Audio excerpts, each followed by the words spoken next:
मैं चाहूंगा कि आप खुद कोई एक ब्रीफ में आप बताएं अपने बारे में। राजा सर, हम तो मीडिया में भी देखते हैं, सब जगह देखते हैं। मेरी पूरी स्कूलिंग पाली से हुई और उसके बाद मैंने जो मेरी पहली प्रोफेशनल क्वालिफिकेशन थी वो चार्ट अकाउंटेंसी थी। फिर मैं रिजर्व बैंक में मैंने उस समय नौकरी करी। उसके बाद उस नौकरी के साथ ही मैंने कंपनी सेक्रेटरी का कोर्स भी किया। और फिर मुझे उस समय बासेल एक शहर है जो बैंक के लिए नॉर्म्स बनाता है, बासेल एकॉर्ड, जो कैपिटल एडिक्वेसी के नॉर्म्स होते हैं। तो उस समय मुझे बासेल जाने का बहुत मौका मिला। और जब मैं बासेल गया तो हार्ड कोर अकाउंटिंग के आदमी को लगा कि फाइनेंस ज़्यादा महत्वपूर्ण है। तो कैपिटल और इकोनॉमिक कैपिटल का एक कॉन्सेप्ट आया था, बासेल 2 उस समय चल रहा था। तो उन चीज़ों ने, और क्रेडिट रिस्क मॉडल्स जो होते हैं डिफ़ॉल्ट प्रेडिक्शन के, उन चीज़ों ने मुझे बड़ा अट्रैक्ट किया। तो मैंने फिर उसी विषय में क्रेडिट रिस्क में पीएचडी करी और क्रेडिट रिस्क मॉडलिंग काफ़ी बैंकों के लिए करके दी, भारत सरकार के। और उसके बाद मैं इन चीज़ों ने मेरे में एक एकेडमिक फ्लेयर जगा दिया कि मैंने पीएचडी कर ली। और मेरे माता पिता दोनों शिक्षक थे। तो उसके बाद मैं इधर एकेडमिक लाइन में आ गया। और एकेडमिक लाइन में आने के बाद मैंने कई आईएम्स में नौकरी करी। एक देश की बड़ी प्रतिष्ठित संस्थान है XLRI जमशेदपुर, उसमें लंबे समय तक प्रोफेसर रहा। बीच में 2 साल के लिए मैं सीए इंस्टीट्यूट का डायरेक्टर भी रहा और अकाउंटिंग स्टैंडर्ड बोर्ड को मैंने हेड किया। तो ये मेरा प्रोफाइल है। बनारस हिंदू यूनिवर्सिटी का जो चांसलर होते हैं वो भारत के राष्ट्रपति होते हैं, तो उनका नॉमिनी भी रहा। Indian institute of forest management के बोर्ड में भी रहा। और लगभग 30-40 भारत सरकार, राजस्थान सरकार और झारखंड सरकार की वेरियस टेक्निकल कमिटीज़ का है तो मेंबर रहा है, चेयरपर्सन रहा। और फिर मैंने एक FRM कोर्स होता है, बहुत पहले चालू हुआ था, तो आज से 15 साल पहले मैंने वो भी किया, फाइनेंशियल रिस्क मैनेजमेंट का। और ग्रेजुअली अकाउंटिंग से मैं फाइनेंस की ओर शिफ्ट हुआ। और एक्सेल मैंने सीखी काफ़ी अच्छी से। अच्छा। मैं मतलब मॉडरेट मॉडल बना सकता हूँ एक्सेल पे आज भी। फिर मैं फाइनेंस से मैं वापस, मुझे पब्लिक पॉलिसी ने अट्रैक्ट किया और विशेषकर मैंने सस्टेनेबल डेवलपमेंट गोल्स, जिसको SDGs कहते हैं, उस पर बहुत काम किया। और लोकसभा एक व्यक्ति को फेलोशिप देती है, तो मुझे लोकसभा फेलोशिप भी मिली। और मैंने SDGs पर, और जेंडर बजटिंग एक होता है कि भाई विमेन के ऊपर कितना एलोकेशन है बजट में, उस एरिया में काफ़ी रिसर्च करी, पेपर्स लिखे। 2 किताबें भी लिखी मैंने। एक दो पहली किताब देश में जो XBRL आया था वो मेरी थी, फर्स्ट बुक। अच्छा। वो कॉन्सेप्ट, मैं जब निदेशक था CA इंस्टीट्यूट का, तो XBRL का कॉन्सेप्ट मैं ही लाया था और उस पर किताब लिखी। उसके अलावा एक मैंने पब्लिक पॉलिसी पे किताब लिखी और लगभग 250 के आसपास संपादकीय लेख इंडियन एक्सप्रेस में, इकोनॉमिक टाइम्स में मैंने लिखे। और 25 के आसपास लगभग रेफर्ड रिसर्च पेपर्स मेरे पब्लिश हो चुके हैं।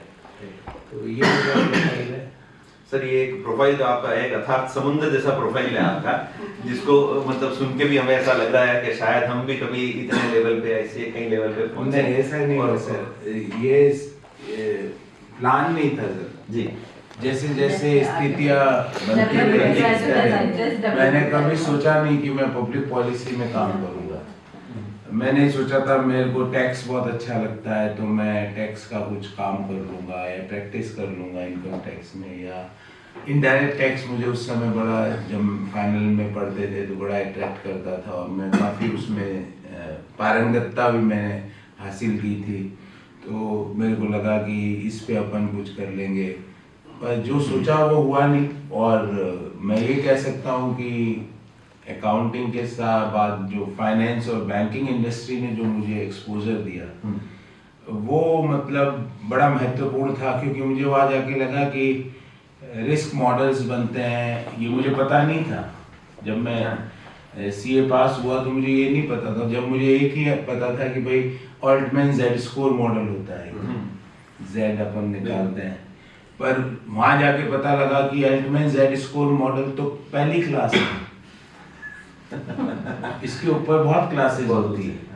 तो रिस्क डिफॉल्टर रिग्रेशन मॉडल्स बनते हैं, प्रोबेबिलिटी मॉडल्स बनते हैं रिस्क असेसमेंट के, सिमुलेटेड मॉडल्स बनते हैं। तो ये सारी चीज़ें बड़ी अट्रैक्ट करी, बड़ी इसमें अच्छी चीज़ ये हुई कि मेरे को मैथमेटिक्स से ज़्यादा घबराहट नहीं थी।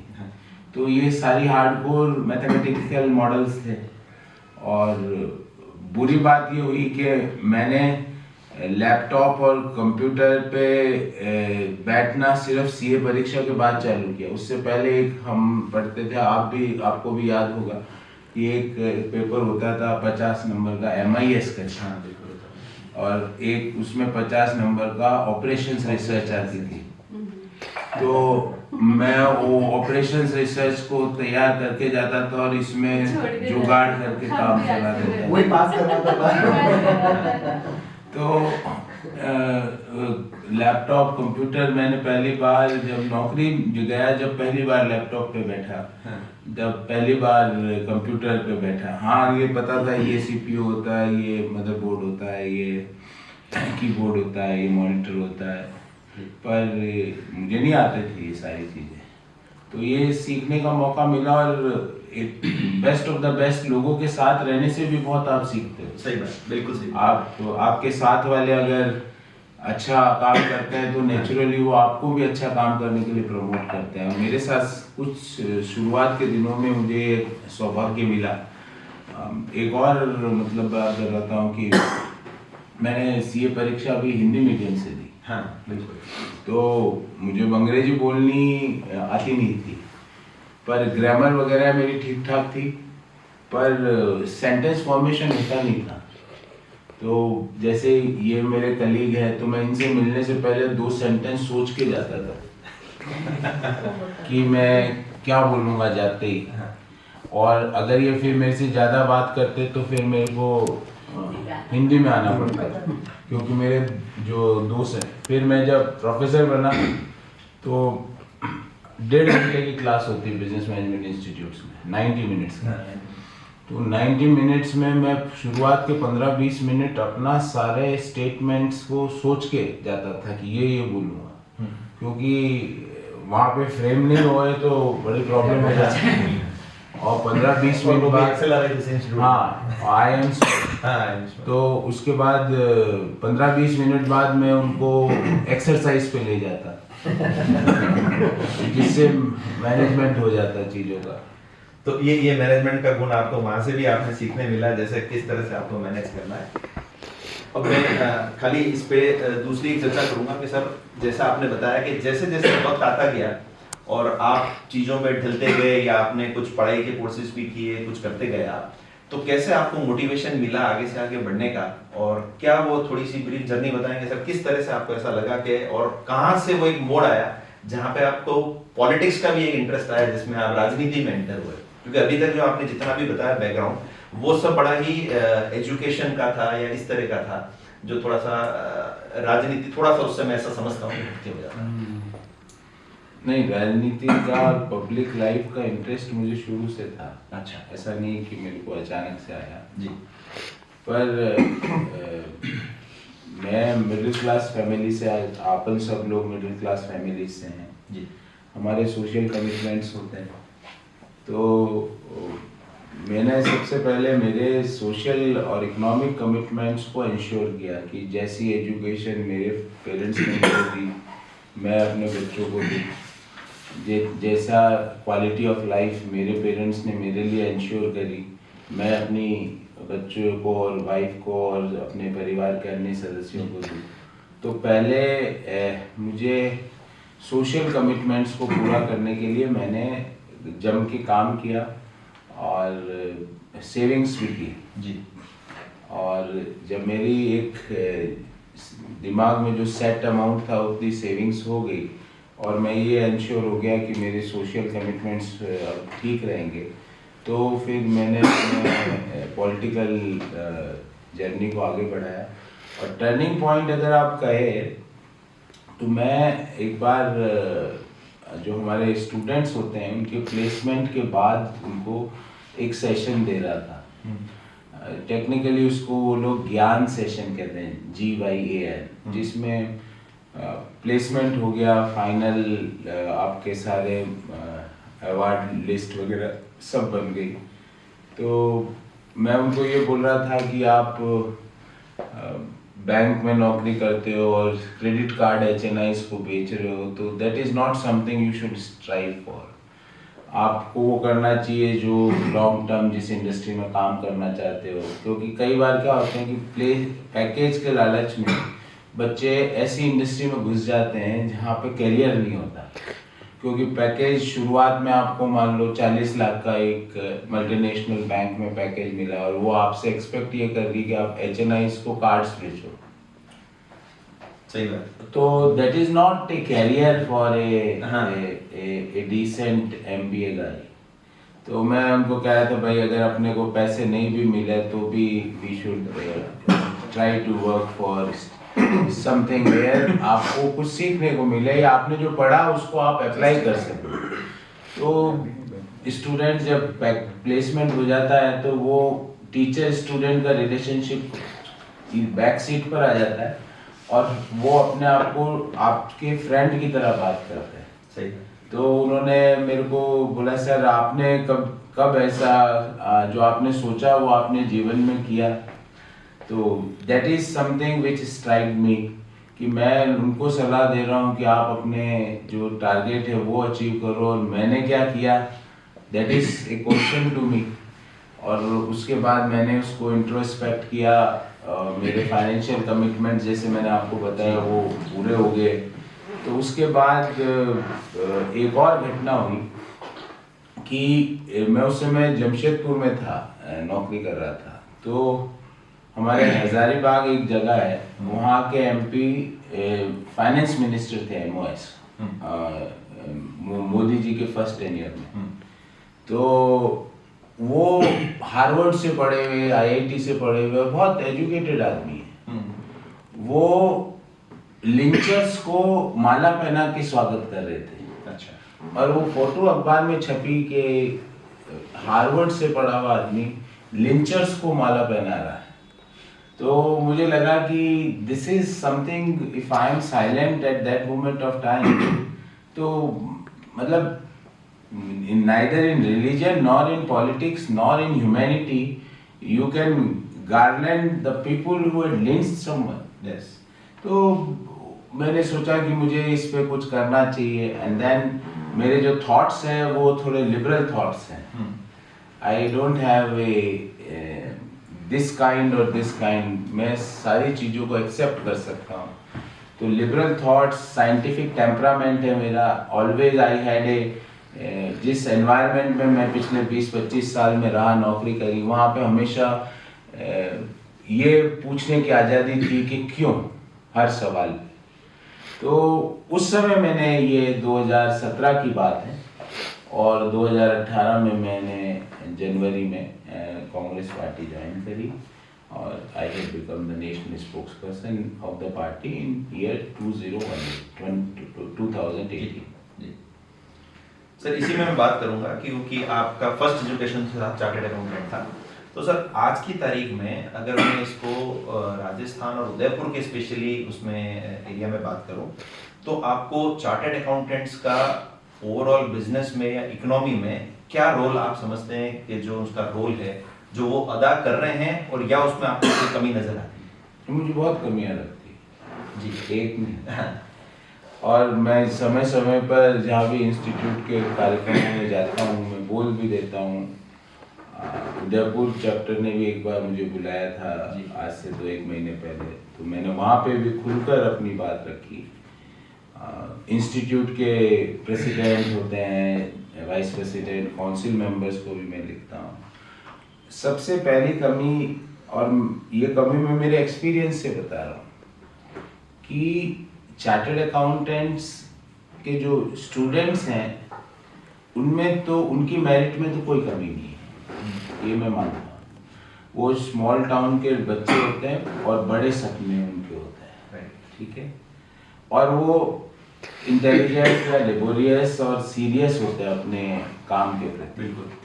पर accounting as a profession is taking back seat. अभी चार्टर्ड अकाउंटेंट्स को फाइनेंस पर बहुत फोकस करना चाहिए, और फाइनेंस में भी रीसेंट डेवलपमेंट्स इन फाइनेंस, जैसे अब हम बच्चों को एनपीवी निकालना सिखाते हैं या आईआरआर निकालना सिखाते हैं, दैट इज एक्सेल में इनबिल्ट फंक्शंस है उसके। आप सिर्फ कैश फ्लो लिखो इक्वल टू आईआरआर करके ड्रैग कर दो, यू विल गेट आईआरआर। हम उसको मैनुअल सिखाते हैं और उसमें उसको आधा घंटा लगता है ट्रायल एंड एरर मेथड से अंदर फिट करने में आईआरआर। तो that is not something which market और business is looking for. If market is looking for कि आप वैल्यूएशन कैसे करो, आप स्मॉल बिजनेसेस की वैल्यूएशन कैसे करो, शॉप की वैल्यूएशन कैसे करो, आप छोटे से कॉन्सेप्ट की नो हाउ की वैल्यूएशन कैसे करो, तो market is more interested in finance and in finance also recent developments in the finance. First thing. Second thing, आज जो बैंक्स हो गए या इंस्टीट्यूशंस, फाइनेंशियल इंस्टीट्यूशंस हो गए, वो फाइनेंस से ज्यादा आईटी कंपनियां हो चुकी है। बिल्कुल सही बात। They are less finance institutions, more IT companies. अब मुझे आप बताइए, जैसे online banking, mobile banking, ATMs, these are all IT interventions. Yes. तो अब आपको मैं बोलूँ कि साहब मेरे को रिस्क मैनेजमेंट करनी है बैंक के लिए, तो risk management also requires N IT understanding. तो हमें IT की अंडरस्टैंडिंग जबरदस्त बढ़ानी है स्टूडेंट्स में। अब हम क्या है, AI, ML, एनालिटिक्स में इतनी ज्यादा जॉब्स हैं और लोग मिलते ही नहीं। तो गिवन द अपॉर्चुनिटी, मैं सीए फाइनल के कोर्स में 2 पेपर एनालिटिक्स के डालूं, business analytics, financial analytics, because सारे डिसीजन तो डेटा पे बेस्ड हो रहे हैं। आपको ये डिसीजन लेना है कि आप उदयपुर में ऑपरेट करो या अहमदाबाद में ऑपरेट करो, it requires data support. Of course. अब उस डेटा को आप हैंडल ही नहीं कर सकते तो डिसीजन कैसे लोगे? तो चार्टर्ड अकाउंटेंसी कोर्स करने वाले बच्चों में कोई खराबी नहीं है, they are best of the best lot, number 1। Number 2, chartered accountants course में जो पुराने जो सब्जेक्ट्स है, जैसे एक और सब्जेक्ट मैं आपको बताऊं, जैसे जिस पे बहुत ज्यादा फोकस दिया जाता है, उसका हमें असेसमेंट करना चाहिए कि कितने बच्चे सीए बन के ऑडिट का काम करते हैं। कितने बच्चे? 10%। हम उस पे फोकस 5%, हम उस पे फोकस इतना ज्यादा डालते हैं 5%। 95% क्या कर रहे हैं? आजकल के जो बच्चे हैं जो पास आउट हो रहे हैं, उसमें से कितने लोग प्रैक्टिस में आ रहे हैं? आप उदयपुर को ले लीजिए, उदयपुर में मतलब भर के बच्चे मेरिट तक लाते हैं, सीए फाइनल की मेरिट आती है अपने शहर से। वो लोग क्या कर रहे हैं? वो प्रैक्टिस कर रहे हैं कि इमीडिएटली कोई बड़ी एमएनसी में जॉब कर रहे हैं। तो अगर वो जॉब कर रहे हैं तो हमें उनको जॉब स्किल्स देनी चाहिए। तो ये 2-3 है कि focus on finance, focus on IT, focus on analytics, focus on data sciences, focus on decision making, focus on improving critical thinking in chartered accountants, focus on better communication by chartered accountants. ये 6-7 चीजें मैं हर जगह बोलता हूँ। जो relatively आपका focus audit, accounting और tax पे कम होगा, and I am okay for that. मैं उसको एक्सेप्ट करने को तैयार हूँ, क्योंकि जिस तरह से इनकम टैक्स के सरलीकरण हो रहा है, जिस तरह से ऑनलाइन सारी चीजें हो रही है, तो business opportunity for chartered accountants in income tax is gradually reducing. GST also is gradually reducing because we are moving towards transparent and online systems. और जो छोटे मोटे जानकार SMEs हैं, MSMEs हैं, वो अपना काम ऑनलाइन कर लेते हैं. तो मेरा ये कहना है कि छोटे शहर के बड़े सपने देखने वाले होते हैं चार्टर्ड अकाउंटेंट्स जनरली. बिल्कुल. उनको आपको बड़े सपने तो दिखाने के लिए CA इंस्टीट्यूट का बहुत बहुत आभार, पर कोर्सेज थोड़े से नवीनतम कर दीजिए. That is my. सर, इसमें आज की तारीख में कॉस्ट हर जगह इंक्रीज हो रही है, कंपटीशन भी इंक्रीज हो रहा है. चाहे वो सीए प्रोफेशन की भी बात करूं तो कंपटीशन भी इंक्रीज हो रहा है. क्लाइंट एक्विजिशन या क्लाइंट का रिटेंशन वो भी एक टारगेट बनता जा रहा है. पोस्ट जीएसटी शायद हमने थोड़ा ज्यादा देखा. और तो इसमें आपका क्या ओपिनियन है कि सीएस को किस तरह से काम करना चाहिए कि वो कॉस्ट को भी मैनेज कर पाए, टेक्नोलॉजी को मैनेज कर पाए और क्लाइंट एक्विजिशन या रिटेंशन कैसे करे वो? देखिए, कोई भी बिजनेस हो उसको आप वैल्यू देते हो, then he will not see the cost. So मैं आपको कहूंगा कॉस्ट से ज्यादा चार्टर्ड अकाउंटेंट्स को वैल्यू क्रिएशन पे ध्यान देना चाहिए. Cost is not important. I should not reduce something कि मैं ये काम सस्ते में करके ये काम ले लूं. That is A wrong notion.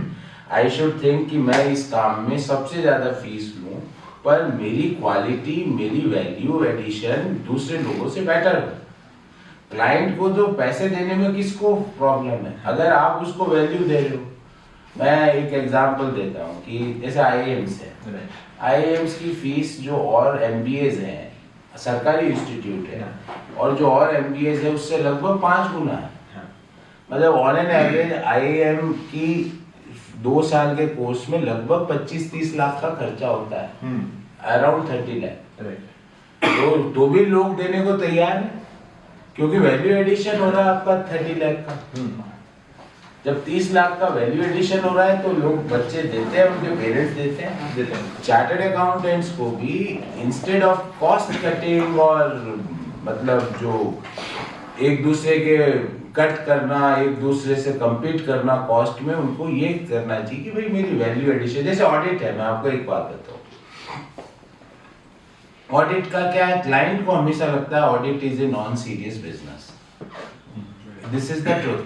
ये सही बात. क्लाइंट को ऐसा लगता है, पर क्लाइंट को आपको ये बताना पड़ेगा कि बिना ऑडिट के आप हर साल 10-20 करोड़ रुपए खराब कर देते हो.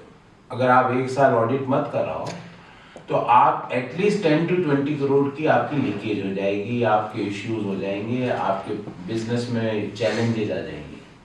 तो अगर क्लाइंट को ये लग जाए कि जो ये फीस ले रहा है और जो मुझे बेनिफिट हो रहा है वो फीस उसका 1% भी नहीं है, तो he will be more than happy to give you that fees. पर हमारे एक प्रॉब्लम है कि हम मतलब कॉस्ट कटिंग में इतने ज्यादा आ जाते हैं कि कई बार एकदम नॉमिनल, मतलब नॉमिनल क्या बिलो नॉमिनल पैसों पे काम कर देते हैं. इससे हमारे प्रोफेशन की रेपुटेशन भी खराब होती है और जो मार्केट में हमारा परसेप्शन है कि ये वैल्यू क्रिएटर्स हैं, वो परसेप्शन पर क्वेश्चन मार्क लगता है. तो मेरा ये कहना है कॉस्ट कटिंग से ज्यादा all of us should focus on value creation. Value for money. Sir, आपने एक बात करी थी कि एआई का जमाना है और एआई आगे आगे हर जगह हर फील्ड में इंटर हो रहा है. तो आपको क्या ऐसा लगता है कि सर आने वाले टाइम में एआई कहीं ना कहीं चार्टर्ड अकाउंटेंट का जो आज की तारीख में प्रोफेशन है उसको भी कहीं ना कहीं वो रिप्लेस करेगा? बिकॉज ह्यूमन इंटरवेंशन को आर्टिफिशियल इंटेलिजेंस रिप्लेस नहीं कर सकती. मैं आपको एक एग्जांपल दूं. मैंने एक मॉडल बनाया था बैंक के लिए जिसमें आप कस्टमर के डाटा डालो, जैसे turnover, part, NP ratio, debt coverage ratio, interest coverage ratio, ये डाटा डालो एंड आप उस डाटा डाल के एंटर करो. आपको मॉनिटर पे लिखा आ जाएगा कि भाई इसको लोन देना है, नहीं देना है, देना है तो कितने एक्सपोजर तक देना है. ये एआई हुआ जी. अब ये बताइए आप कि सबसे इम्पोर्टेंट जो कैरेक्टर होता है वो बोरोवर का कैरेक्टर होता है. बोरोवर की पास्ट हिस्ट्री होती है. मैं आज प्रॉफिट में एनपी रेशियो मेरा कमजोर है, हाँ। पर मेरे गुडविल और मेरा जो कैरेक्टर है वो बहुत स्ट्रांग है। तो वो चीजें आप एआई में कैसे डालोगे? बिल्कुल सर। मैं आपको एक चीज और बताऊं, जब हम लोन देते हैं तो बोर्ड के प्रोफाइल को आप कैसे असेस करोगे क्वांटिटेटिवली? अब बोर्ड में मान लो बेस्ट ऑफ द बेस्ट और हाई गुडविल वाले लोग हैं जिनका मार्केट में नाम है, उस कंपनी का अगर एनपी रेशियो कम भी है तो as a banker I am okay to give the exposure to them. तो ह्यूमन इंटरवेंशन की कहीं पे भी आर्टिफिशियल इंटेलिजेंस ह्यूमन इंटरवेंशन को खत्म नहीं कर सकता, पर हाँ आर्टिफिशियल इंटेलिजेंस डिसीजन मेकिंग को स्मूथ कर सकता है, आर्टिफिशियल इंटेलिजेंस डिसीजन मेकिंग को इम्प्रूव कर सकता है, आर्टिफिशियल इंटेलिजेंस ह्यूमन इंटरवेंशन के साथ बेस्ट डिसीजन तक पहुंच सकता है। सर इसी में एक और बात कि हम नॉर्मली जब सीए प्रोफेशन की बात करते हैं तो मेनली बिग 4 की हम बात करते हैं कि बिग 4 फर्म्स है और जो ग्लोबली सब जगह काम करती हैं। तो ऐसा क्या है सर कि जो इंडिया उस तरह की बिग 4 फर्म्स में इंडिया से कोई ऐसी फर्म नहीं बन रही है जो बिग 4 में जिनका नाम है, इतने वर्षों हो गए, जबकि चार्टर्ड अकाउंटेंसी का प्रोफेशन जो है इंडिया के चार्टर्ड अकाउंटेंट अक्रॉस ग्लोब में काम कर रहा है, बट इंडिया में वो फर्म नहीं बनती है। एक तो सबसे पहले तो हमारे जो चार्टर्ड अकाउंटेंट्स है बेस्ट ऑफ द बेस्ट, वो उनमें काम करते हैं, हाँ। इसलिए वो महान है। आप ये कहिए बेस्ट ऑफ द बेस्ट उनमें काम करते हैं इसलिए वो बेस्ट है। अगर एक साल तक best of the best chartered accountants किसी दूसरी फर्म में काम करे तो दूसरी फर्म इंडियन फर्म्स महान बन जाए। दूसरी बात मैं आपको एक टेक्निकल पॉइंट इसमें ये बताता हूँ कि जैसे आईएफआरएस है, तो बिग 4 के पास आईएफआरएस में काम करने की हिस्ट्री थी, इंडियन फर्म्स के पास नहीं थी क्योंकि हम ईएस पे काम कर रहे थे। तो अचानक से हम आईएफआरएस में ट्रांजिट किए, तो मेरे पास मैं जब क्लाइंट को अप्रोच किया तो मैंने कहा मेरे आईएफआरएस कंप्लायंस पिछले 10 साल से कर रहा हूँ, और एक मैं गया जो मेरे पास फर्म की इंडियन फर्म थी, मैं तो आईएफआरएस पहली बार ट्रांजिट में आपको हेल्प करूंगा। तो क्लाइंट के पास उसका एक्सपीरियंस का फायदा होता है, जो ग्लोबल बेस्ट प्रैक्टिसेस वो लेके आते हैं उनका फायदा होता है, और लास्ट बट नॉट लीस्ट उन्होंने जो इतने सालों में गुडविल बनाई है उससे वो बिजनेस अपने पास रिटेन करने में सफल होते हैं। पर अब ऐसा नहीं है। मैंने कई बैंकों के पीएनबी हाउसिंग के मैं बोर्ड पे रहा, तो वहां पे मैंने देखा कि जो छोटे इंडियन चार्टर्ड अकाउंटिंग फर्म है उनको ऑडिट भी मिली और उन्होंने ऑडिट को ढंग से करके भी दिया। जब ऑडिट कमेटी का मैं चेयरपर्सन था तो मैंने बिग 4 से के ऑडिट के लिए भी उनसे भी रिक्वायरमेंट मांगी, उनसे भी डिस्कशन किया, पर जो इंडियन फर्म थी उसमें काम और प्लानिंग जो उन्होंने दी वो हम लोगों को ज़्यादा सूट करी, तो हमने पूरा काम उनको दिया। तो ऐसा नहीं है कि बिग 4 सारा बिजनेस ले रही है, बिग 4 के भी इश्यूज है। हमें पता है कि बड़ी बड़ी आईटी फर्म कोलैप्स करी तो कौन उनके ऑडिटर थे, we are aware of those things. Big 4 से भी ऐसे चैलेंजेस हैं, पर एक ही प्रॉब्लम है कि भाई इंडियन फर्म बिग 4 को क्यों नहीं करती, क्योंकि हमारे जो best of the best chartered accountants हैं वो बिग 4 में काम करते हैं, तो क्वालिटी वहाँ उनके पास आ जाती है। और दूसरी जो काम कि ग्लोबल बेस्ट प्रैक्टिसेस उनके पास है, आईटी ट्रांजिशन है, आईएफआरएस है, कॉर्पोरेट गवर्नेंस के इश्यूज हैं, अपने कंपनी लॉ कंप्लायंसेस के इश्यूज हैं, वैल्यूएशन आईएफआरएस में बहुत बड़ा वैल्यूएशन का काम है, तो they had a history of doing a better valuation. अच्छा सर, मैं इस अब टॉपिक को थोड़ा सा डाइवर्ट करता हूँ हमारे उदयपुर की ओर, कि उदयपुर का जो टोटल बिजनेस है वो मेनली 2-3 उस सेक्टर पे चलता है, जिसमें मार्बल भी एक बिजनेस है, टूरिज्म ऑफ कोर्स एक बड़ा स्कोप है जिसमें ये काम होता है सारा। तो आने वाले टाइम में आप उदयपुर को बिजनेस के पर्सपेक्टिव से कहाँ देखते हैं या क्या सोच रखते हैं कि कैसे ये बिजनेस यहाँ पे डेवलप होगा लोकल मॉडल? देखिए अंशुल जी, मेरा ये मानना है कि कोई भी शहर हो, राज्य हो या देश हो, जब तक इकोनॉमी स्ट्रांग नहीं होगी कुछ नहीं हो सकता। I am very clear on that. और उदयपुर की इकोनॉमी दो ही पिलर है उसके, एक तो टूरिज्म इंडस्ट्री, एक माइनिंग इंडस्ट्री, और तीसरा पिलर है नहीं आज के टाइम। सर्विस इंडस्ट्री डेवलप हो रही है, education hub, technology hub, medical hub, ये सब हो रहे हैं, पर अभी तक उन चीज़ों में कोई मतलब बड़ा इकोनॉमिक स्ट्रेंथ नहीं आई। तो टूरिज्म इंडस्ट्री का जो सिंपल सा फंडा है सर, कि दुनिया का सबसे खूबसूरत शहर है हमारा उदयपुर, वो स्वच्छता में देश में 122वें नंबर पर है। इससे बड़ा कॉन्ट्राडिक्शन क्या हो सकता है? आप कैसे टूरिज्म को, फुटफॉल को बढ़ाओगे? और मैं जब टूरिस्ट को बोलता हूँ तो सस्टेनेबल टूरिस्ट की बात करता हूँ, फॉरेन टूरिस्ट की बात करता हूँ। मैं जो शनिवार को टूरिस्ट आता है पड़ोसी राज्य से एक नीति के कारण और सोमवार को जाता है, उसकी बात नहीं कर रहा। वो भी टूरिस्ट है, हम उनका भी वेलकम करते हैं और आगे भी करते रहेंगे। पर उस राज्य ने, अगर पड़ोसी राज्य ने नीति चेंज कर दी तो वो टूरिस्ट में काफी कटौती हो जाएगी। तो हमें चाहिए ऐसा टूरिस्ट जो हेरिटेज को देखने आए, हिस्ट्री को देखने आए, एडवेंचर को देखने आए, डिवोशन को एक्सप्रेस करने आए। हमें ऐसा टूरिस्ट चाहिए जो direct Europe, America, Australia continent से डायरेक्ट आए उदयपुर, यहाँ टाइम स्पेंड करे 4-5 दिन, उससे यहाँ के लोकल गाइड को भी एम्प्लॉयमेंट मिले, होटल ओनर्स को भी मिले, रेस्टोरेंट ओनर्स को भी मिले, अपने टैक्सी ऑपरेटर्स को भी मिले, हैंडीक्राफ्ट के जो शोरूम्स और दुकानें हैं उनको भी मिले, जो अपरेल्स की दुकानें हैं उनको भी मिले, लेदर के जो आउटफिट्स हैं उनमें भी इनकम ज़्यादा बढ़े।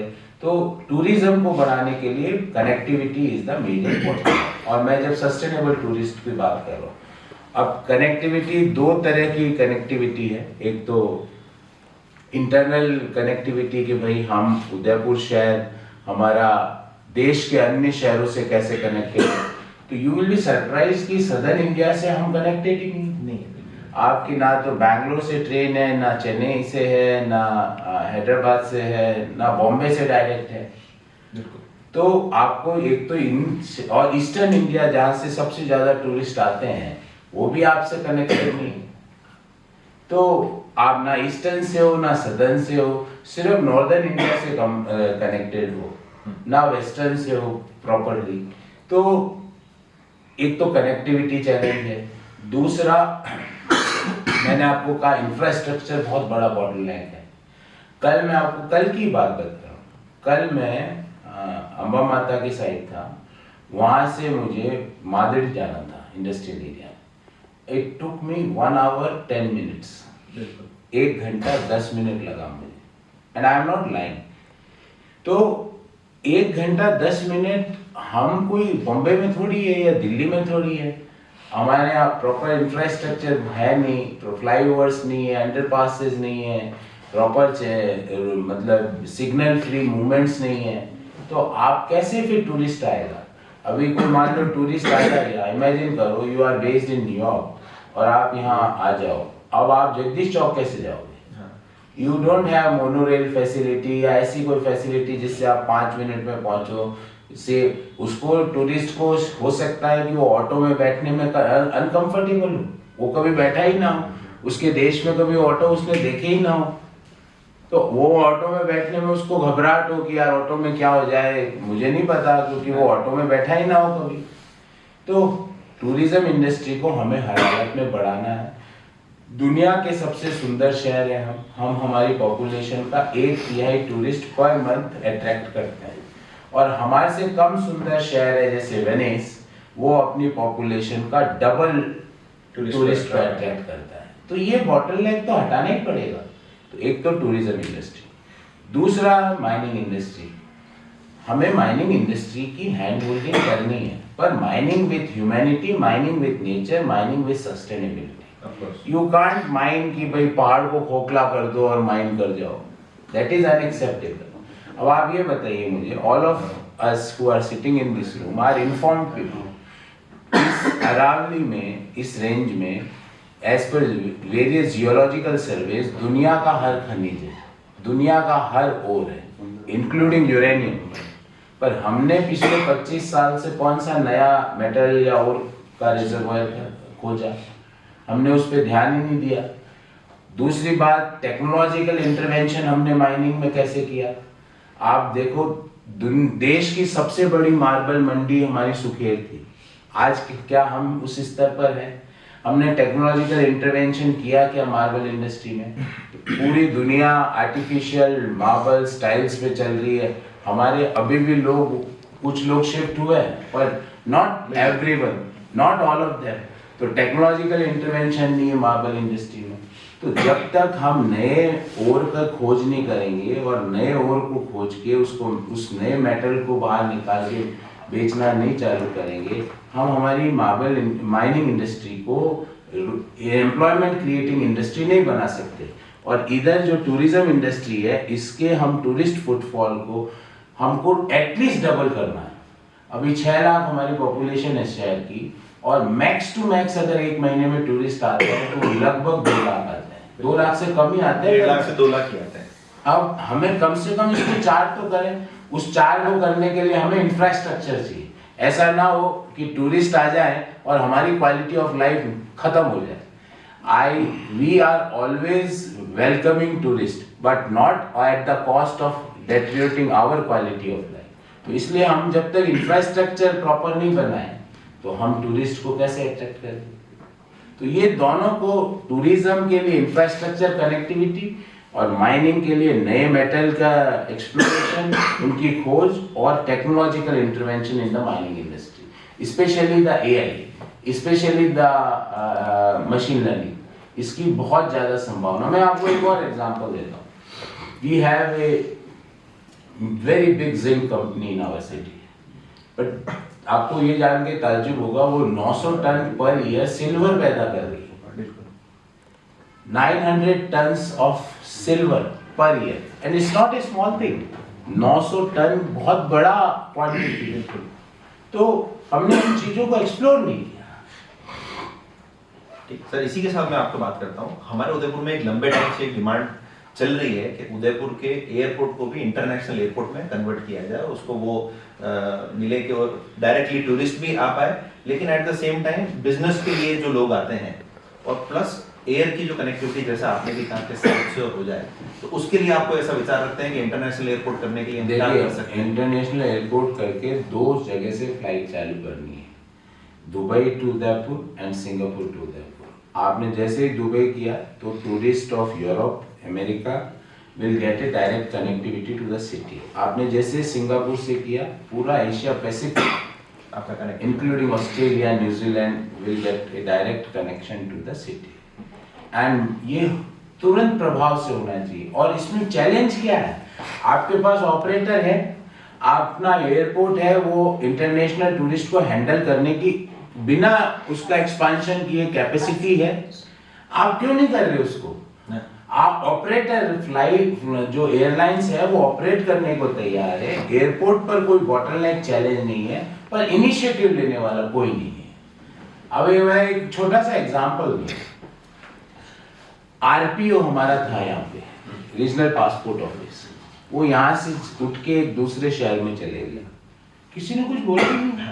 Nobody had made any single statement on that. मतलब आई एम सरप्राइज्ड कि आरपीओ चले गया और जिस शहर में गया वहां पर जो पासपोर्ट के जो इश्यूएंसेस हैं वो हमसे 1/3 है, पर फिर भी चले गए एंड नोबडी इज। तो मतलब मैं ये कहता हूं कि there should be people to fight for the rights of the city.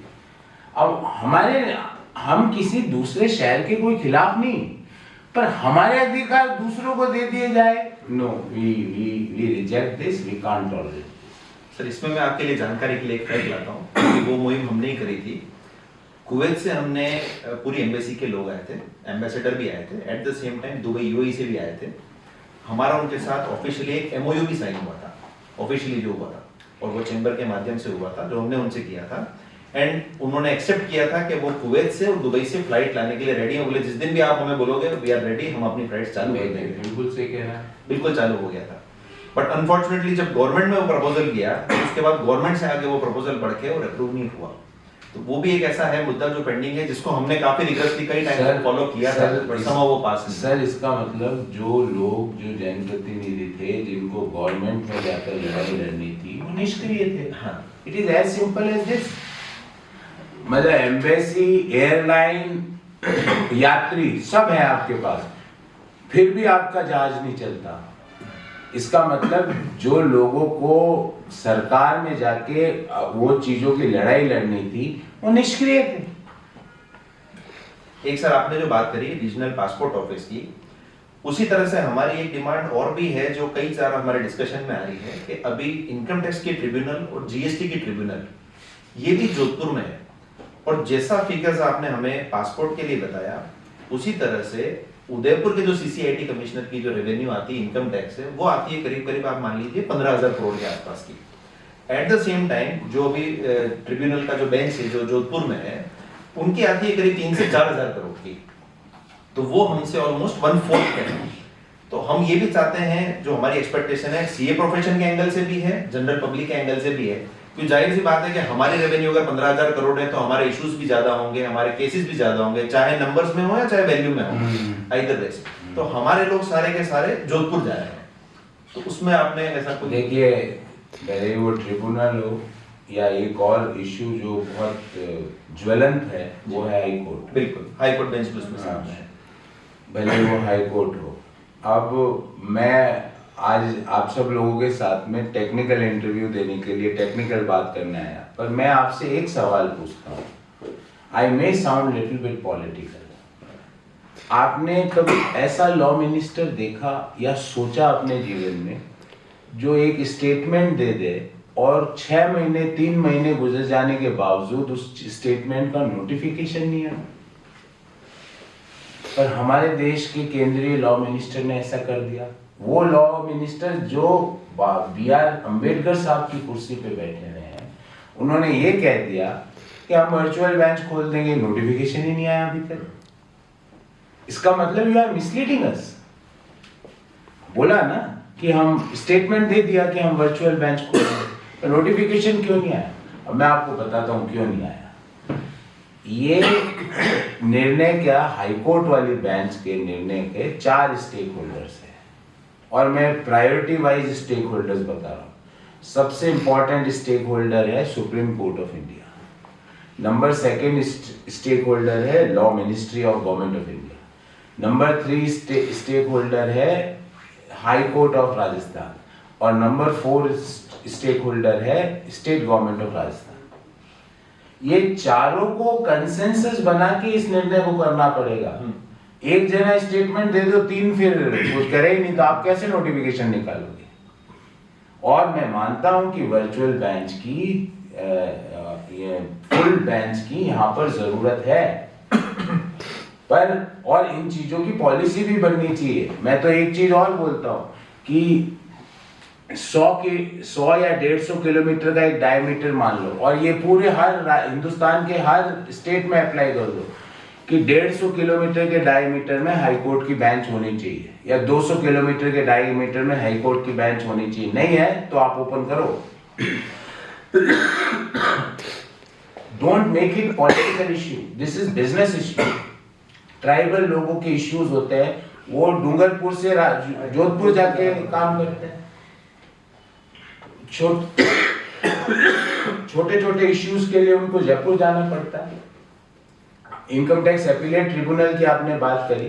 Naturally business और माइनिंग इंडस्ट्री और बड़ी बड़ी राजस्थान की सबसे बड़ी कंपनियां यहाँ पर है, उनके हेडक्वार्टर्स यहाँ पे है, तो उनका असेसमेंट यहाँ हो रहा है। तो you require an appellate tribunal here. It is as simple as this. We are not against having a tribunal in other city. हम उसके खिलाफ नहीं है, पर हमारे क्यों नहीं है? हम तो ये बोल रहे हैं। हम ये नहीं कह रहे कि वहां बंद करो और यहाँ चालू करो। हम तो कह रहे हैं उसको चालू रखो, पर हमारे इश्यूज को, हमारी ईज ऑफ डूइंग बिजनेस को बढ़ाओ, हमारे कंफर्ट को बढ़ाओ, हमारे बिजनेस को बढ़ाओ। अगर रेवेन्यू हमारी आ रही है, मेटल हमारे जमीन से निकल रहा है, हाई कोर्ट के कॉन्फ्लिक्ट्स हमारे लोगों के हैं, तो कॉन्फ्लिक्ट यहाँ उदयपुर में रिजॉल्व करो। तो I am all in favour of having a full high court bench in our city. मैं इसके लिए भरसक प्रयास करने वाला हूं। And when I am saying भरसक प्रयास, मैं तो हूं नहीं लॉ मिनिस्टर की तरह कि नहीं मैं खोल दिया कल से खुल जाएगा। अरे हाउ, इसके 4 स्टेक होल्डर्स है, चारों को कंसेंसस में आपको लाना पड़ेगा। वैसे के वैसे अपीलेट ट्रिब्यूनल हो GST हो, when our city is generating revenue, तो we had all right to resolve our conflicts in our city. बिल्कुल सर, इसीलिए क्योंकि हमारे जितने भी इश्यूज हैं और हमारे लोगों को भी वहाँ की सर्विसेज के लिए जाना पड़ता है, लेकिन ईज ऑफ बिजनेस की जब गवर्नमेंट बात करती है, चाहे वो सेंट्रल गवर्नमेंट हो या स्टेट गवर्नमेंट हो, तो ये भी एक पार्ट है, क्योंकि डिस्प्यूट रिजोल्यूशन, जहाँ कहीं डिस्प्यूट है, कुछ है, वो भी एक ईज ऑफ बिजनेस है। वो प्रोफेशन के एंगल से है, लेकिन बिजनेसमैन के एंगल से भी है कि वो एक ईज ऑफ बिजनेस है। साथ ही सर एक बात और हमारे यहाँ कब से चल रही है, क्योंकि उदयपुर से काफी कुछ एक्सपोर्ट होता है मटेरियल। मार्बल का भी सबसे ज्यादा एक्सपोर्ट होता है यहाँ से, हैंडीक्राफ्ट का मटेरियल भी एक्सपोर्ट हो रहा है, केमिकल, सोपस्टोन, ऐसे कई सारे आइटम्स हैं यहाँ पे। जैसे आपने जिंक की बात करी, मेटल्स की, ये भी एक्सपोर्ट हो रहे हैं। हमारे यहाँ पे इनलैंड कंटेनर डिपो है उदयपुर से दूर, खेमली एक रेलवे स्टेशन है जहाँ पे अप्रूव हो गया और बन गया। कॉनकोर उसको ऑपरेट भी कर रहा है, बट वो ऑपरेटिव कभी नहीं हो पा रहा है। हमने कई बार उसके लिए प्रयास किया कंटेनर डिपो के लिए कि जिसमें चालू हो जाए, लेकिन चैलेंज ये आ रहा है कि गवर्नमेंट का हमें उसमें सपोर्ट ये नहीं मिल रहा है कि गवर्नमेंट उसमें एक बार इनिशियली स्टार्ट करने के लिए कोई सब्सिडी दे या एक प्रमोशनल कोई स्कीम दे, जिससे कि वो इनलैंड कंटेनर, हमारे यहाँ क्या होता है, उदयपुर से जो भी कंटेनर लोड होता है, या तो वो दिल्ली बॉम्बे से कहीं से डाइवर्ट होकर आ रहा होता है, प्लस यहाँ से नॉर्मली सबसे नियरेस्ट है मुंद्रा पोर्ट। तो वो मुंद्रा पोर्ट जाने के लिए कोई सड़क साधन नहीं है।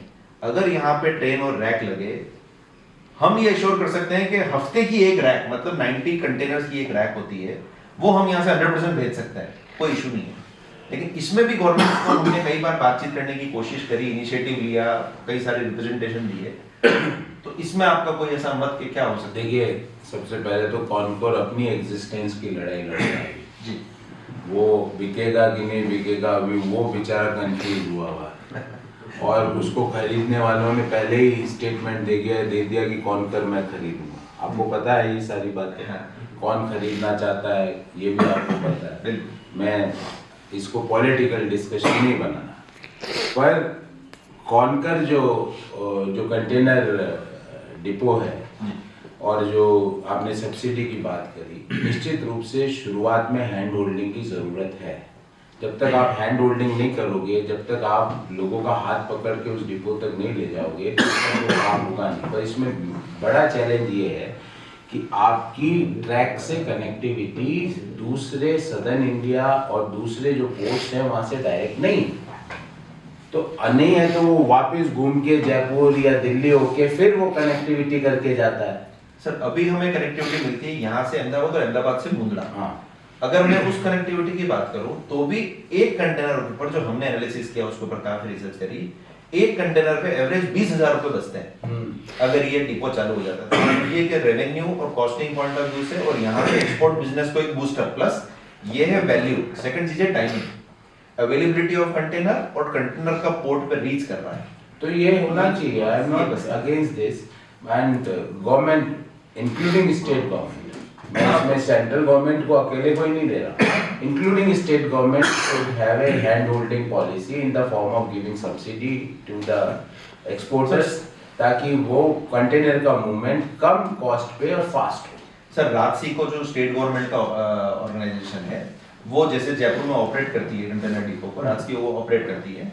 हमने प्रपोजल दिया था क्यों ना राजसी को इसको यहाँ पे ले ले ऑपरेशन के लिए, और राजसी को फिर उसमें एक आगे प्रमोशनल कोई भी स्कीम दे दे, हैंड होल्डिंग पीरियड दे दे, 6 महीने का दे दे, 3 महीने का दे दे, तो वो स्टेट गवर्नमेंट के प्रीव्यू में आता है। तो we will take this matter. हाँ, तो राजसी को के थ्रू भी ऑपरेट, मतलब एक ऑप्शन है। I am in favor of that because without smooth, fast and economic movement of container, we can't promote exports. Yes, आपको एक्सपोर्ट प्रमोट करते हैं। और अभी हमारे लिए जो चैलेंज हो रहा है वो शिपिंग लाइंस का ही हो रहा है, क्योंकि शिपिंग लाइंस के लिए चैलेंज ये हो रहा है कि वो यहाँ कंटेनर रखे तो एक्सपोर्ट के लिए उनको रेगुलर बिजनेस चाहिए, तो वो हैंड होल्डिंग पीरियड मिलता है, तो पूरी इकोनॉमी को अच्छा बूस्टअप मिलता है, जो उदयपुर का बिजनेस है। सर आपने एक बात करी थी कि हम स्वच्छता के रैंकिंग में 130वें नंबर पे, 122 पे, तो हमारा ये सोच है कि आने वाले 4-5 साल में जो भी काम है उसमें आप क्या सोचते हैं कि हम उदयपुर को हमको किस रैंकिंग पे लाना चाहिए, और उसके लिए क्या एफर्ट होगा, लोकल यहाँ की जो गवर्नमेंट है वो क्या करेगी? 2-3 साल में हमें फर्स्ट 10 का टारगेट करना चाहिए। और कैसे होगा? वेस्ट मैनेजमेंट, वेस्ट डिस्पोजल और वेस्ट कलेक्शन, तीनों को अलाइन करना पड़ेगा। आपको जो पब्लिक यूटिलिटीज है उनको एनलार्ज करना पड़ेगा। आपको, हमारे में एक बहुत पॉजिटिव आदत है, हम लोकल लोग ना तो झीलों में ना सड़कों पे कचरा जनरली मैंने फेंकता किसी को नहीं देखा। बिल्कुल। पर आपका वेस्ट मैनेजमेंट और वेस्ट कलेक्शन पॉलिसी नहीं है आपके पास। हाउ वेस्ट डिस्पोज कैसे हो रहा है, पहाड़ के पहाड़ बने हुए, कई स्कूलों के पहाड़, कचरों के पहाड़ बने हुए, उन कचरों के पहाड़ों को ध्वस्त करना है। आपने देखा होगा कई जगह पर पत्थर के डस्टबिन है जो सिर्फ क्रेन से उल्टे हो सकते हैं। अरे कौन पत्थर के डस्टबिन कौन बनाता है? या तो टीन के बनते हैं, प्लास्टिक के बनते हैं, आपने पत्थर के डस्टबिन बना दी। आई डोंट नो क्या उनका माइंडसेट है, किस सोच से उन्होंने ये सब काम किया। तो हमारी जो नेचर है लोकल, जो लोग हम सब लोग रहते हैं, हमारी नेचर वेस्ट को सड़कों पर या झीलों में या माउंटेन्स के रेंजेस में फेंकने की नहीं है, because we consider them as a very पवित्र थिंग। झीलों को हम घर में कचरा फेंक सकते हैं, पर झीलों के अंदर हम कागज या थैली का कचरा लोकल आदमी कभी नहीं फेंकेगा। तो इस कारण से हम पीछे इसलिए है क्योंकि हमारी वेस्ट मैनेजमेंट, वेस्ट कलेक्शन और वेस्ट डिस्पोजल अलाइंड नहीं है, पहली बात। दूसरी बात, इसके लिए मेरे पास एक आइडिया है निगम के लिए कि जिन नगर निगमों ने या नगर पालिकाओं ने स्वच्छता में आगे बढ़े, उन्होंने म्युनिसिपल बॉन्ड्स इश्यू किए और म्युनिसिपल बॉन्ड से पैसा कलेक्ट करके एक प्रॉपर इसकी पॉलिसी बनाई। We can also issue municipal bonds backed by a sovereign guarantee of state government or government of India. तो ये सारी चीजें इनिशिएटिव लेने वाला चाहिए ना।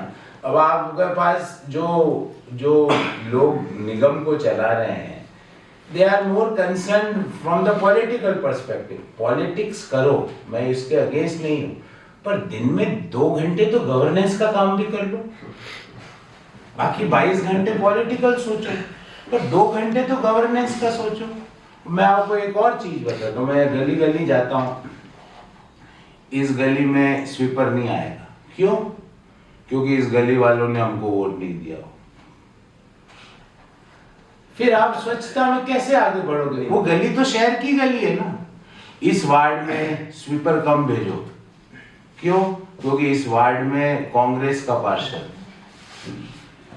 अरे वार्ड तो उदयपुर शहर का है ना, और इस वार्ड में स्वच्छता नहीं आएगी तो आपकी स्वच्छता की रैंकिंग ऊपर नहीं जाएगी, और आपकी स्वच्छता के ऊपर नहीं गई तो आपके यहाँ, हमारे यहाँ पे टूरिस्ट फुटफॉल नहीं होगा। This is as simple as this. तो आपको जितने भी लोग जो निर्णायक भूमिका में हैं, जो डिसीजन मेकर्स हैं, उनको कम से कम 2 घंटे रोज निष्पक्ष होकर गवर्नेंस के बारे में सोचना चाहिए। तो आपकी अपने आप ही रैंकिंग बढ़ जाएगी।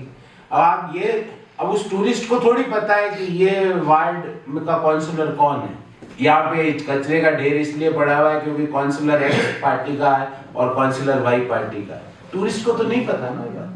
तो ये इस भावना से हम रैंकिंग को नहीं सुधार सकते।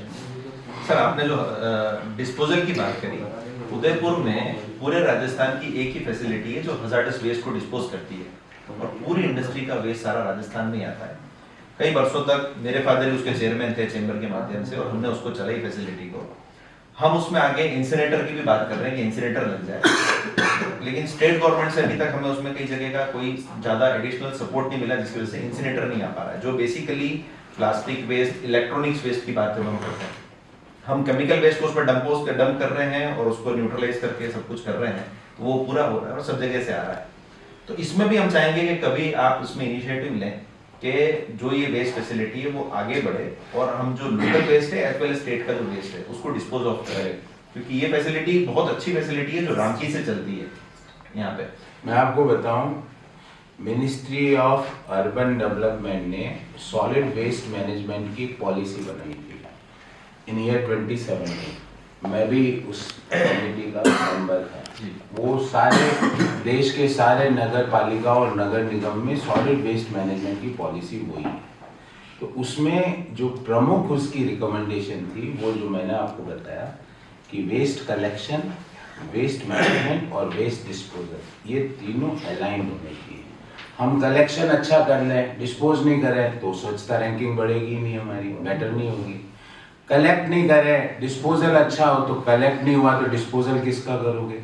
तो all these three things should be chronologically aligned with each other और there should be a set parameter जैसा आपने कहा chemical, hazardous, ये सारे वेस्ट के अलग अलग सॉलिड। एक आजकल सबसे बड़ी वेस्ट है वो है इलेक्ट्रॉनिक वेस्ट। लैपटॉप आप फेंक रहे हो या कैमरा फेंक रहे हो या मोबाइल फोन, ये भी तो वेस्ट है। एक और वेस्ट सबसे बड़ा चैलेंज 2 साल बाद आने वाला है, जो ये ई बाइक्स हैं और ये ई कार्स हैं, इनके बैटरीज का डिस्पोजल कैसे होगा? बहुत बड़ा चैलेंज आने वाला है, क्योंकि अभी तो हम खुश हो रहे हैं, ई बाइक चल रही है, तेल नहीं लग रहा, आवाज भी नहीं आती, या ई कार चल रही है, पर उनकी बैटरीज की लाइफ तो 4 साल 5 साल 7 साल है। उसको क्या करें, कैसे वेस्ट डिस्पोज करेंगे? और उसमें हैजार्डस केमिकल्स है। सर हम उसी पे काम कर रहे हैं अभी, जिसमें स्पेशली ईवी का जो वेस्ट है, और एक और चीज है जो मेडिकल वेस्ट है। मेडिकल मतलब सिरिंजेस प्लास्टिक की होती है, ग्लूकोज की बोतल्स होती हैं, थैलियां होती है, सब कुछ होती है। मेडिकल वेस्ट भी डेली बहुत इकट्ठा होता है, इसके ऊपर हम काम कर रहे हैं, उसी के अप्रूवल के लिए। मेरे मेंबर्स में अगर कोई कुछ पूछना चाहे या जो भी क्वेश्चन करना चाहे, जिसका कोई क्वेश्चन हो तो। टेक्निकल क्वेश्चन तो नहीं है, पर चुनाव 25 तारीख को है और हम चाहेंगे कि उदयपुर आपको चुने, पर पहले आपने उदयपुर को क्यों चुना? मतलब आप इतने पूरी दुनिया घूमे, आप तो उदयपुर को आपने क्यों चुना? देखो, मैं एक चीज बताऊं, कोई भी पॉलिटिकल पार्टी होती है, इसमें मैं कांग्रेस, बीजेपी, XYZ और भी कई पार्टियां हैं, उसमें कैंडिडेट्स अपनी सीट नहीं चुन सकते, पार्टियां उनके लिए उपयुक्त सीट चुनती है। तो मैं तो उदयपुर हमेशा आता रहता था। उसके 4-5 कारण हैं, मैं आपको थोड़ा सा हिस्ट्री में ले जाता हूँ। मेरी वाइफ की पूरी एजुकेशन और इंजीनियरिंग उसने CTI से ही करी। She was graduate from the 2nd batch of electrical engineering, तो उसने सारा यहीं से किया। मेरे फादर मदर इज नो मोर, तो मेरे जो father in law mother in law वो यहीं रहते हैं। उसके अलावा मेरी एक ही सिस्टर है, उसकी भी शादी यहीं हुई है। तो मेरा महीने में एक बार फैमिली प्रोग्राम, शादी, बर्थडे, कोई कंडोलेंस में आना होता ही था। तो मेरे को I was aware of the pulse of the city. Second चीज, जब मैं पाली में पढ़ता था और मैंने ये किया, तो मेरे फादर को इतना विश्वास नहीं था कि मैं और इतना पढ़ लूँगा। उन्होंने सोचा मैं CA बन गया हूँ, तो उन्होंने मेरे को यहाँ पे उस समय एक ऑफिस और एक घर लेके दिया कि आप उदयपुर में प्रैक्टिस करना, क्योंकि as per him Udaipur had a better business practice opportunities than Pali. तो उन्होंने मेरे को उस समय लेके दिया। वो आज भी है मेरे पास, ऑफिस भी है और घर भी है। अच्छा, सेक्टर 3 में, हिरन मंडी। फिर 2011 में ये साउथ एक्सटेंशन बलीचा में एक नई स्कीम खुली, तो मेरी वाइफ को हमेशा उदयपुर एक्साइट करता था। तो शी वाज ऑलवेज कि we will settle there, you should apply for a house there. तो मैंने अप्लाई किया। HIG के 11 मकान थे, मेरे को बाई लॉटरी से पहला नंबर मकान अलॉट हो गया। हालांकि वो अभी रिलेटिवली लेस डेवलप्ड है, पर it's a very scenic beauty है। तो मेरा यहाँ पर रेगुलरली आना जाना चलता रहता था। तो मैंने उदयपुर को नहीं चुना, मेरी पार्टी ने उदयपुर को मेरे लिए उपयुक्त समझा। और उसका कारण एक मुझे लगता है कि राजस्थान में सबसे ज़्यादा लिटरेसी रेट अगर विधानसभा वाइज देखें तो उदयपुर की है।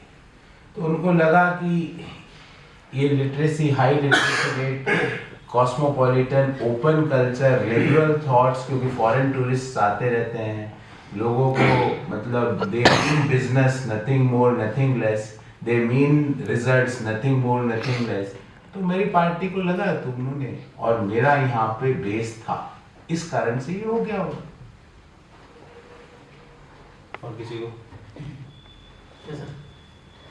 जब आपको करिए CA, CS, LLB, PhD में एक ऑफिसर का रहा है और एजुकेशन फील्ड में, तो फैमिली बैकग्राउंड में किसने आपको पूछा कि आप पॉलिटिक्स में किधर हो? मैंने कहा ना, फैमिली में सबने अपोज किया।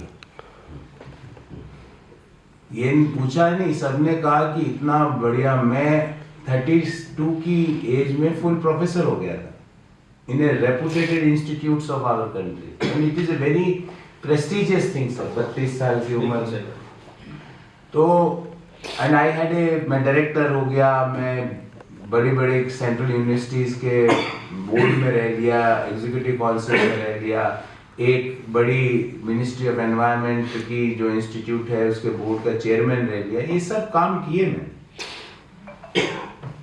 फैमिली वालों ने जरूर इसको पूछा, अपोज भी किया, और मैंने कहा अपोजिशन का क्या मेरिट है, तो उन्होंने कहा हमको फाइनेंशियल सिक्योरिटी चाहिए।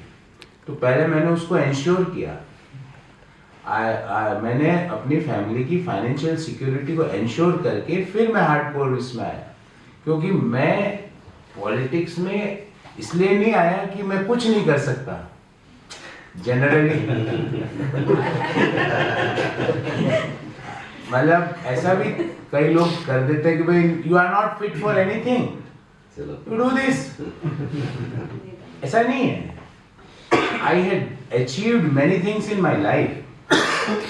ये सब मेरे टीचर्स की मेरे ऊपर मेहनत थी, उसके कारण हो गया। मेरे पेरेंट्स की जो ब्लेसिंग्स थी उसके कारण हो गया। पर और मैं इसलिए भी नहीं आया कि मैं यहाँ से ये अर्न कर लूंगा। अगर मुझे अर्न नहीं करना होता सर, तो I had a wonderful package. Wonderful means wonderful. No MLA in the country can earn that amount of money with all wrongdoings also. तो when I am getting with my सही काम करने से ही उतना पैसा मिल रहा है, फिर भी मैं आया। उसके भी मैंने आपको बताया कि ये एक कोइंसिडेंस बना। दूसरा एक और मेरे को एक एपिसोड बताता हूँ। मैंने 3 राज्यों की टूरिज्म पॉलिसी बनाई, 3 स्टेट्स। तो मैंने सर, जैसे आप टूरिज्म मिनिस्टर हैं जी, तो मैंने आपको दी ये टूरिज्म पॉलिसी बना के, आपने ऐसे देखा और आपने बोला फोटो यार आपने पुराना ले लिया सीएम साहब का और आई फेल्ट वेरी बैड। अंदर 40-50 पेज पॉलिसी को ब्राउज तो कर देता ही हूँ, जैसे अपन किताब को करते हैं। वो उसका इंटरेस्ट सिर्फ इस पे था, फोटो पे। तो मुझे ये लगा कि मैं लोगों के लिए, सरकारों के लिए पॉलिसी बनाता हूँ, रिसर्च करके लेटेस्ट इश्यूज उसमें डालता हूँ, लोग उसको पढ़ने की जगह सिर्फ फोटो पे उनका फोकस रहता है। तो हमको ये पॉलिसी को एग्जीक्यूट करानी चाहिए। मेरे थॉट्स हैं, हमें ये बिजनेस पॉलिसी, इंडस्ट्रियल पॉलिसी इसको एग्जीक्यूट करानी चाहिए, मेरे थॉट्स हैं। तो आप एग्जीक्यूट डेमोक्रेसी में कैसे कराओगे? जब तक आप हार्डकोर पॉलिटिक्स में लोगों द्वारा चुन के नहीं आओ, आप अपने आइडिया को एग्जीक्यूट करवा ही नहीं सकते। पर it is not easy Anshul, I can tell you. मुझे पहले लगता था कि सीए परीक्षा पास करना टफ है, और वो बहुत इजी है। बिकॉज उधर सिर्फ आपकी इंडिविजुअल परफॉर्मेंस एसेस हो रही है, यहाँ पे पूरी ग्रुप परफॉर्मेंस से मार्किंग है। अब ग्रुप परफॉर्मेंस में कोई आदमी ग्रुप का परफॉर्म नहीं कर रहा, तो how I am responsible for that? तो फिर भी सो फार सो गुड वाला, touch wood, I enjoyed this journey. लोग जिस तरह से मेरे को रेस्पॉन्स दे रहे हैं, मतलब इट्स वेरी एनकरेजिंग, वेरी मतलब बूस्ट। मुझे अच्छा लगता है उनसे मिलके। लोग पीठ थपथपाते हैं, कहते हैं वो बात अच्छी बोली, कई बार कहते हैं आपने वो बात बहुत खराब बोली, कई बार कहते हैं 100% आपको वोट दूंगा, कई बार कहते हैं नहीं दूंगा। तो और अच्छा लगता है। मतलब अभी मैं सुबह आ रहा था, तो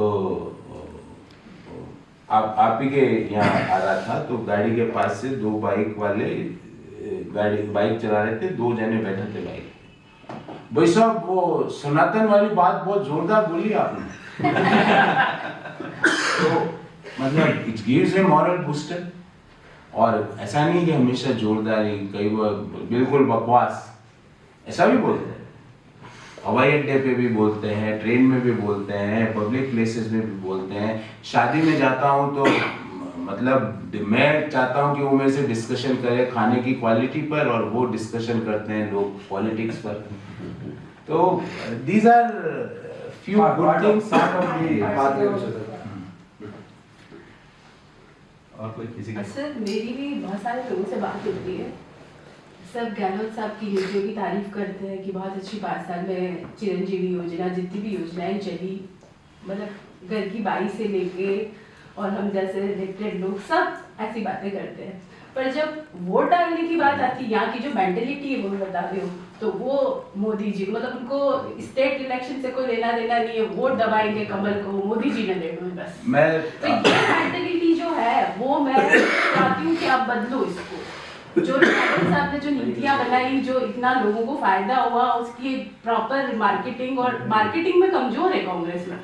मोदी जी ले दे के सीधा लोगों के मन पे आ जाते हैं, राम मंदिर ये वो, जिसका मतलब आम आदमी को डेली लाइफ से कोई लेना मैं देना आपको एक नहीं। एग्जांपल सर देता मैं हूँ। 1 मिनट आपको बीच में और बोलूं, ये जो मनिंदर जी ने बात करी, स्टेट गवर्नमेंट, अशोक जी की गवर्नमेंट ने एक स्कीम और बहुत अच्छी लाई थी जो स्पेशली सीए प्रोफेशन से रिलेटेड है, इसलिए मैं जिक्र कर रहा हूँ उसका, वैट की और एमनेस्टी स्कीम है। हाँ। कई लोगों की लाखों करोड़ों की लाइबिलिटीज थी जो अदरवाइज उनकी सेटल नहीं हो रही थी, और किसी की डिमांड मान लीजिए 10 लाख रुपए भी है, 20 लाख रुपए, और शायद 500,000 रुपए में खत्म हो गई। और वो लिटिगेशन बेसिकली किसी के टैक्स इवेजन के नहीं थे, जस्ट बिकॉज किसी ने कोई रिटर्न लेट भर दिया, टेक्निकल रीजन से वो भर नहीं पाया है, आगे पीछे था, तो जेन्युइनली मतलब वो डिजर्व करता था, बस एक कोई ग्लिच हो गई है, टेक्निकल ग्लिच हो गई जिसमें चले गए। तो मेरे ख्याल से सभी लोग एक्सेप्ट करेंगे कि वो बहुत अच्छी स्कीम थी जिसमें काफी सारे रिजोल्यूशंस हो गए। मैं आपको एक चीज और बताऊं, मैं राजस्थान की कांग्रेस के मैनिफेस्टो का कन्वीनर भी हूं, तो मैंने अपने प्रोफेशन के लिए उसमें कई एक चीज इंक्लूड कराई है, बस मैं I can tell you one thing. Second thing, आपने बोला कि अशोक गहलोत साहब की स्कीम्स जन उपयोगी, भले वो चिरंजीवी हो, 500 में सिलेंडर हो। अभी आपने अगर मेरा पूरा कैंपेन देखा हो तो मैं पूरा कैंपेन पॉजिटिव नोट पे ही चला रहा हूँ। हमारी 7 गारंटियां हैं, बच्चों को फ्री इंग्लिश मीडियम की एजुकेशन, कॉलेज बच्चों को फ्री लैपटॉप, हर महिला को 10,000 रुपये पर ईयर, 500 रुपये का सिलेंडर, ओल्ड पेंशन स्कीम का कानून, गाय का गोबर 2 रुपये प्रति किलो में खरीद कर बायोमास और बायो फर्टिलाइजर बनाना, ये किसी व्यक्ति की आपदा में मृत्यु हो तो 15 लाख रुपए का मुआवजा, ये सारी स्कीम्स पे ही मैं पॉजिटिव नोट पे ही काम कर रहा हूँ। पर पार्शियली मैं आपसे डिसएग्री हूँ। आप 2018 का चुनाव देखिए, 2018 में हम जीते और उसके 6 महीने बाद लोकसभा मैं ओवरऑल राजस्थान की बात नहीं कर रही, मैं मेवाड़ के और पर्टिकुलर उदयपुर के लोगों की बात कर रही हूँ। जो अपन जिस पे आज कर रहे हैं, जिसके लिए अपन ने यहाँ मीटिंग की, जो मेंटेलिटी लोगों की है, मतलब सब अल्टीमेटली बहुत अच्छा डिस्कशन करते हैं कि बहुत गहलोत साहब ने बहुत बढ़िया काम करा, ये करा वो करा, सब वोट तो आप समझे सर। मैं तो फुल हूँ इस बार। आप नहीं सर, मैं तो चाहती हूँ, मैं तो अगली क्वेश्चन यही करने वाली थी कि आज हम 3 दिसंबर पे आ गए हैं और कांग्रेस उदयपुर विधानसभा से आप शहर से जीत गए हैं सर, और अब मैं चाहती हूँ कि आप जैसे ही जीतेंगे तो आप उदयपुर के लिए सबसे पहली काम क्या करेंगे, जो हमने देखा कि अभी हमने इतनी सारी प्रॉब्लम डिस्कस करी कि हाई कोर्ट बेंच में 4 सुप्रीम कोर्ट, ये स्टेट गवर्नमेंट, तो हम कहाँ पीछे रह जाते, स्टेट गवर्नमेंट हमारी नहीं देती या सुप्रीम कोर्ट हमारे पक्ष में नहीं होती, मतलब इन सब चीजों को आप कैसे रिजॉल्व करेंगे? वनिता जी, इनिशिएटिव लेने वाला आदमी नहीं है, आप इनिशिएट करोगे तो काम होगा। अपन डिस्कस करके चाय पी के निकल जाए काम नहीं होगा। बिल्कुल सही बात। पर somebody has to take lead. Somebody problem क्या है यहाँ पे, आप अदरवाइज नहीं लीजिएगा, चाहे जीतने वाला हो चाहे हारने वाला कैंडिडेट हो, कभी आके 5 साल में शक्ल नहीं दिखाता, अभी आएंगे वो सब वापस। क्या चाहे पार्षद हो, चाहे विधायक हो, चाहे सांसद हो, क्या सर मैं जस्ट गुलाब जी की पड़ोसी हूँ क्या, क्या पक्की कांग्रेस की, वो भी इस बात को जानते हैं। एक ही पूरी कॉलोनी में हम एक ही बदनाम है कि ये बीजेपी को वोट नहीं देते, क्या गुलाब जी को वोट नहीं देते।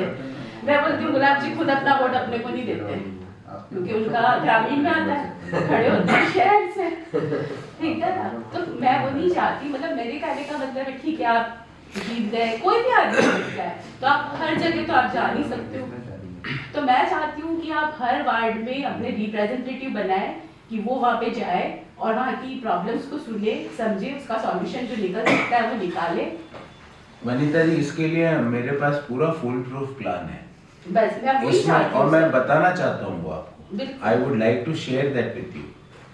वो भी सिर्फ और सिर्फ आईटी से संभव है कि लोग अपनी समस्याओं को आप तक कैसे सरलता से पहुंचाएं। पहले वो ऑनलाइन पहुंचा सकते हैं, आपको पोर्टल्स बनाने पड़ेंगे, आपको 24/7 फोन लाइंस रखनी पड़ेगी ताकि लोग उठा के बोल सकें। 60 to 70% प्रॉब्लम्स बहुत छोटी प्रॉब्लम्स होती, बहुत छोटी, मतलब उसमें आपका 10 सेकंड का इंटरवेंशन उस प्रॉब्लम को रिजॉल्व करे, 10 सेकंड्स का, 11 सेकंड नहीं चाहिए 70% प्रॉब्लम्स को। अगर वो 70% प्रॉब्लम्स भी सॉल्व हो जाए तो आपके मेजर इश्यूज सॉल्व हो जाए। और सारे प्रॉब्लम सॉल्व भगवान श्री राम भी नहीं कर पाए, सही बात है। तो हम जितनी तो कोशिश कर सके हाँ वो तो हाँ हमको करनी तो चाहिए। उसको आईटी इंटरवेंशन से हम करेंगे। दूसरा सर, एक चीज और लोगों की मेंटेलिटी जो मैं आपको बता रही हूँ, जैसे आपने बोला ना कि इस वार्ड में झाड़ू वाली नहीं आएगी, है ना, क्योंकि यहाँ के लोगों ने वोट नहीं दिया। सेम थिंग लोग कांग्रेस की सरकार के बारे में बोलते हैं कि मेवाड़ की जो सारी सीटें हैं, चाहे गवर्नमेंट कांग्रेस की है, पर वो सीटें किसकी है? बीजेपी की है। इसलिए कांग्रेस की सरकार जो है उदयपुर के लिए कोई बजट नहीं देती है।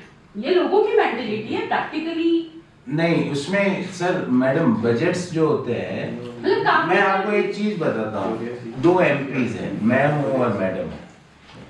Madam is very proactive, very vocal, she had a excitement and zeal to fight for her voters.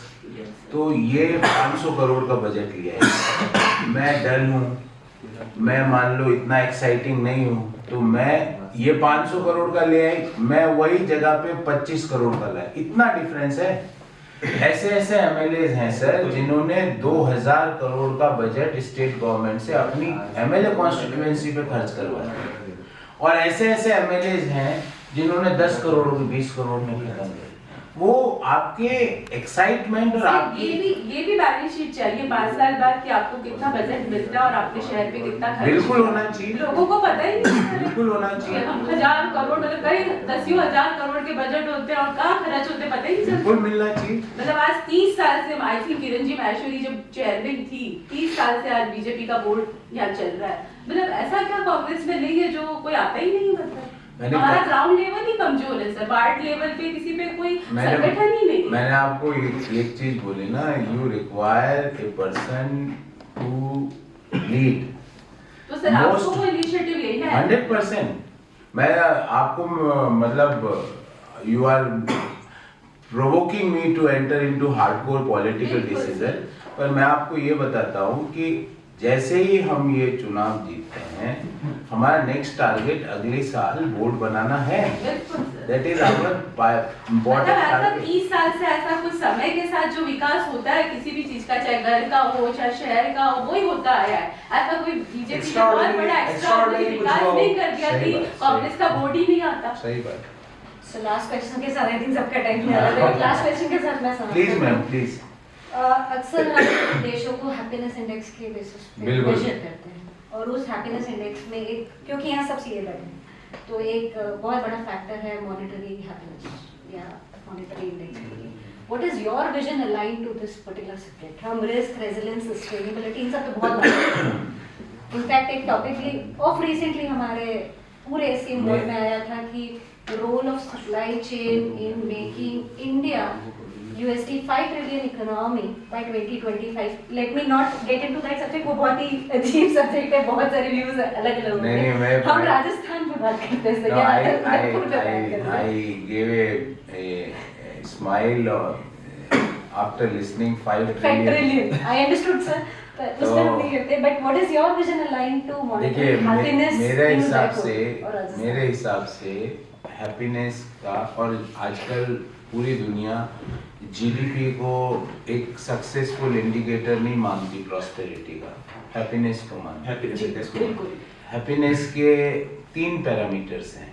एक तो आपने बताया जो मॉनेटरी इनकम से, एक मेंटल वेलनेस, और which is deteriorating because of this machine.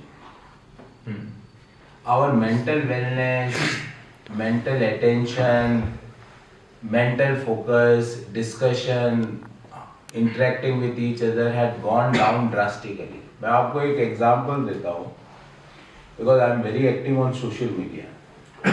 अगर मैं 30 सेकंड का वीडियो बनाता हूँ, 30 सेकंड्स का, तो उसके 1 मिलियन व्यूज हो जाएंगे, और अगर मैं 3 मिनट का वीडियो बनाता हूँ तो 1 लाख व्यू होंगे। कितना डिफरेंस? क्योंकि लोग 3 मिनट का, बच्चों में ना, लोगों में अटेंशन स्पैन ही नहीं है, फोकस ही नहीं कर सकते। मैं आपको एक और, all of us are chartered accountant sitting in this room, आप 1 घंटे में 10 पेज आप पढ़ के दिखाओ मुझे, आप पढ़ ही नहीं पाओगे। मैं आपको, I can give you in writing, 1 घंटे में एक साथ, एक ही सिटिंग में 10 पेज पढ़ने पूरे। आप 1 पेज पढ़ोगे, फिर फोन, व्हाट्सएप में क्या आया फिर रखा, फिर इधर उधर। आप अपन जब पढ़ते थे तो क्या हम 10 पेज उस समय नहीं पढ़ सकते थे? बिल्कुल पढ़ सकते थे, क्योंकि हमारा अटेंशन स्पैन था। तो अटेंशन स्पैन कम किया, मेंटल वेलनेस को कम किया इस पर्टिकुलर प्रॉब्लम ने। और दूसरा जो हैप्पीनेस इंडेक्स का जो दूसरा पिलर है, एक तो इनकम, एक मेंटल वेलनेस, और एक है availability of the quality of life, जिसमें आपके हॉस्पिटल, जिसमें आपके क्लीन एनवायरनमेंट, फिर जिसमें आपके cordial relationship between various communities and religions, वो नहीं होगा तो आप हैप्पीनेस हो ही नहीं पाओगे। आप ये सोचो, अरे गौरव ये जाति का है तो ये तो वैसा ही होगा, मैं ये सोचूं वनीता जी उस जाति की हैं तो वनीता जी जरूर वैसी ही होंगी, तो अब हम मेंटल वेलनेस पे जा ही नहीं पाएंगे। प्रिया जी का ये बैकग्राउंड है तो प्रिया जी वैसी ही होगी, तो वी कांट बी। तो income is only one parameter, 2 important parameters, number 1 mental wellness. और मैं इसमें जो मैं जैन समाज के जो चतुर्मास कर रहे थे, मैं उनके सबके प्रवचन में जाता था, 3-4 बार गया।